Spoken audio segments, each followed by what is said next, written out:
En á minni fjölskyldu að þá má segja að svona samfélagsleg vandamál hafi kannski hrannast á herðar fólk sem hafði ekki tækifæri til þess að tækifæri til þess að vinna úr þeim eða vita í raun og veru svona hvað að koma fyrir þau að einhverju leyti sko.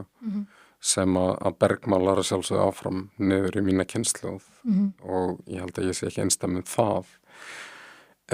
Af því sögðu að þá að sjálfsögðu eru alls konar events sem að myndu kannski demonstrata sérstaklega hversu alvarlegt ástandið en það sem erfitt við að tala svoleiðis hluti í nútíma samfélagi persónugerving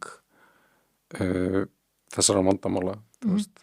Geðsjúkdómar spretta upp í fátækt, þú veist, ofbeldishegðun sprettur upp þegar fólk sett í stöður eins og í Afríku og Indlandi, það sem þarf að vera að berjast fyrir lífi sínu eins og rottur, þú veist, og þannig að það voru, þú veist, það var að drykkja svona fyrstu árin,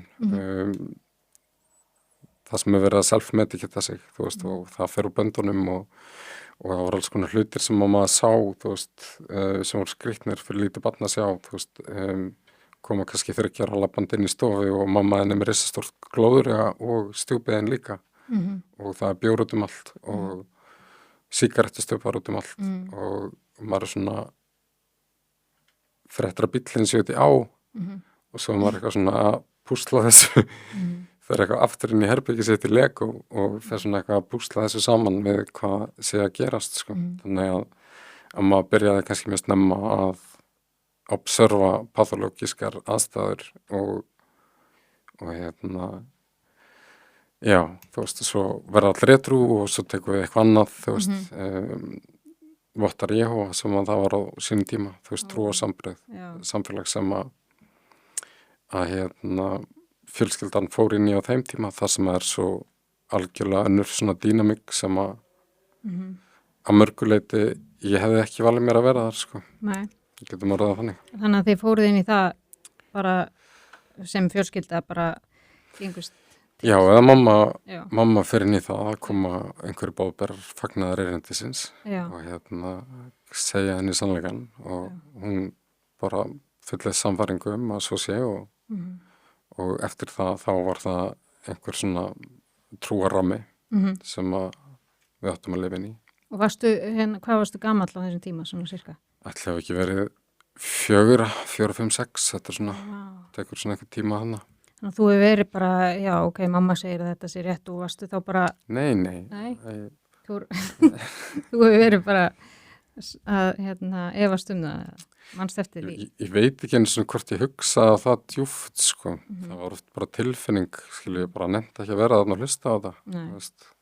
Það bara tengdi ekki við þetta. Þannig voru þið 2 systkinin? Já, vorum 2.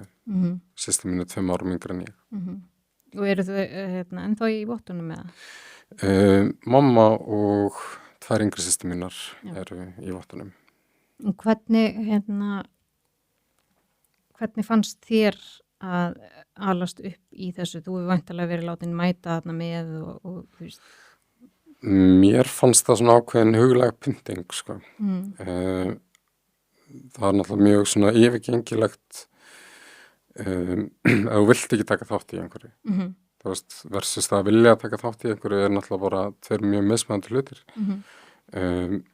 Og ég sem barn hafði ekki áhuga á því að 3 sinnum í viku setjast niður til að lesa kafla úr biblíunni og lesa svo útskýringarefni það hvernig ég átti að skilja það og svo fara að lifa eftir öllum þessum reglum eins og þær voru útskýraðar af þeim sem túlkuðu biblíuna fyrir mína hönd niður í lítil smáatriði eins og klæðnað eða samskipti eða hvað, þú veist, hvar djöfullinn mögulega geti leynst í hvaða horni á hverju stundu, sko. Það var svona eða fara í jakkaföt svo á einhverju samkomur í kjölfarið til þess að flytja einhverja ræður hvernig maður að bera áfram boðskap Jesú Krist sem að þau útskýra að hann sé, þú veist, þetta alveg svona bootcamp í doktrín. Já.